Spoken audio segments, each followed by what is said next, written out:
Hi hello welcome to our channel. ఇప్పుడే నేను వెళ్ళి గేమ్ చేంజర్ మూవీ చూసి వచ్చా 4 AM షో. అదిరిపోయిందనమాట. సో ఎస్పెషల్గా చెప్పాలంటే శంకర్ గారు కంబ్యాక్ అనే చెప్పాలి కంప్లీట్గా మనకి.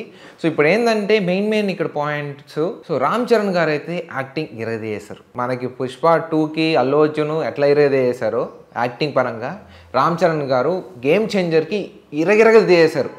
అట్లా ఉంది, మైండ్ బ్లోయింగ్ యాక్టింగ్ అనమాట. సో ఇంకా ఎస్జే సూర్య గారితో ఇంకా కాంపిటీషన్ అంటే ఇంక అర్థం చేసుకోండి. సో దీంట్లో ఈ రెండిట్లో కంపల్సరీగా ఎక్కడ కూడా ఇద్దరికి ఒక పోటీ అనేది పెడితే ఇద్దరు ఎక్కడ కూడా తగ్గట్లేదు.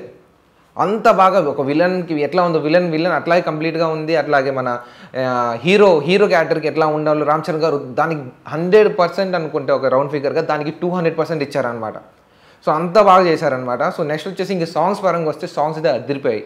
సో యాజ్ టీజ్ శంకర్ గారి విజువల్స్ అన్నట్టే ఉంది.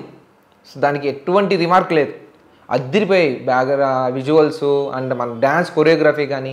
సో ఆల్రెడీ మనం గ్లిమ్స్ ఇవన్నీ కూడా ముందే చూసాము. సో అదిరిపోయాయి అనమాట. సో ఎట్లా ఉంది సాంగ్స్ లిరిక్స్లో కానీ, సో ఇవన్నీ మనకి డ్యాన్స్ మూవ్స్ కానీ అన్నీ సూపర్గా వచ్చాయి. సో మన మెయిన్ స్క్రీన్ మీద చూసే పరంగా అయితే అదిరిపోయాయి. సో ఇంకా ఫైట్స్ ఇంట్రడక్షన్ షాట్ అయితే వేరే లెవెల్ అనమాట. సో ఇంట్రో షాటు బ్లాక్ బనియన్ మీద అదిరిపోయింది. సో ఆ బాడీ ఎట్లా ఎట్లా చూపించారంటే అదిరిపోయి కండలు అయితే అద్దరు కొట్టేశాడనమాట. సో అట్లా చూపించారు. చాలా బల్క్, ఒక హుందాతనం అనేది ఖచ్చితంగా 101% దాంట్లో చూడొచ్చు. సో నెక్స్ట్ వచ్చేసి ఇంకా శంకర్ గారి విజువల్స్ అదిరిపోయాయి, సాంగ్స్ అదిరిపోయాయి. ఇంకా పోతే ట్విస్ట్లు ఉన్నాయి ఈ సినిమాలో.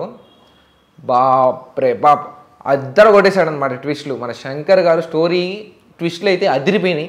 సో అండ్ నెక్స్ట్ వచ్చేసి మనకి ఇక్కడ అప్పన్న క్యారెక్టర్ అయితే ఇంకా ఒక వేరే రేంజ్ అనమాట కంప్లీట్గా. సో అప్పన్న క్యారెక్టరు ఒక రామ్ చరణ్ మామూలుగా నార్మల్ హీరో ఒక ఫాదర్ క్యారెక్టర్ అంటే డబుల్ యాక్షన్ చేసి ఆల్రెడీ మనం ఇంతకుముందు చూసాం నాయక్లో డబుల్ యాక్షన్ అనేది ఉంది. కానీ దానికన్నా ఇక్కడ ఇరగదీసేసే యాక్షన్ అనమాట. అప్పన్న క్యారెక్టర్ అయితే అదిరిపోయింది. రేంజ్ అనేది మూవీని ఒక రేంజ్ తీసుకెళ్ళిపోయింది. క్లైమాక్స్ సీన్స్ కానీ, క్లైమాక్స్ ఫైట్స్ కానీ, సో ట్విస్ట్లు కానీ, పాయింట్స్ కొన్ని పాయింట్స్ అయితే కంప్లీట్గా లా పాయింట్స్ తీసుకోవడం, పాలిటిక్స్ అనేది ఎట్లా చూపించడం అనేది కంప్లీట్గా వేరే లెవెల్ అనమాట. So compulsory must and should watch అనమాట. సో కంపల్సరీ ఇది మస్ట్ అండ్ షుడ్ వాచ్.